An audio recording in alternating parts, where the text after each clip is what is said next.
1, 2, 3, let's go.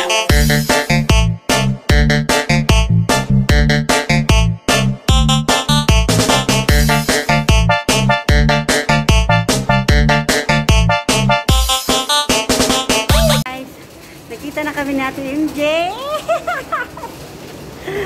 Guys, pumayat sa Ate MJ, hindi bagay. Mas maganda man yung katawan mo noon kaysa sa ngayon.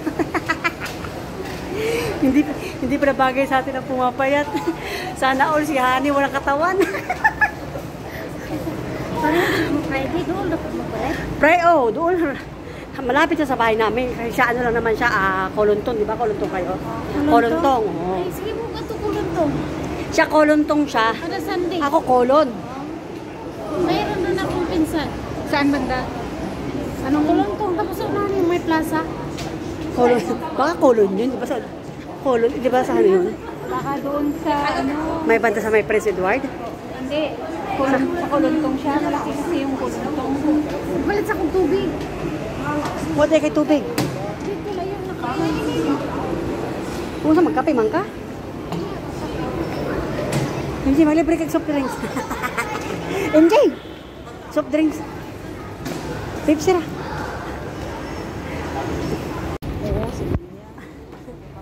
Aratan mo na guys, oh, masulta mo guys sa may aircon guys.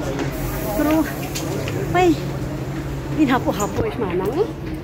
Wapa ba guys, forma na mga ito guys, ay di gaya. Madate kami sa Wanchay.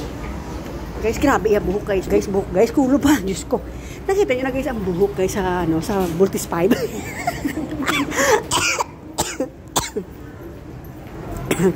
Kabantayira. Kaya niya, bro. Binabantayan niya mga kainan. Kalma na. Huwag kayo magalit sa amin kasi ako yung nasabi ng totoo. Bakit naman kasing iskiri lang? Sana meron pataas, meron pabalik. So, lalaki naman daw to guys sa aming mga binti guys.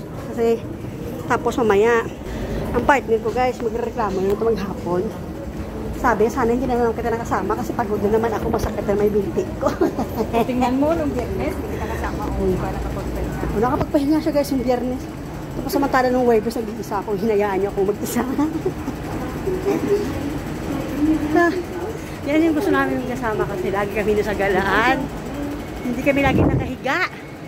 Kahit pagod, at saging masaya. Kaya hindi ngalaw ay. Nandito kami guys. Mapa New York City kami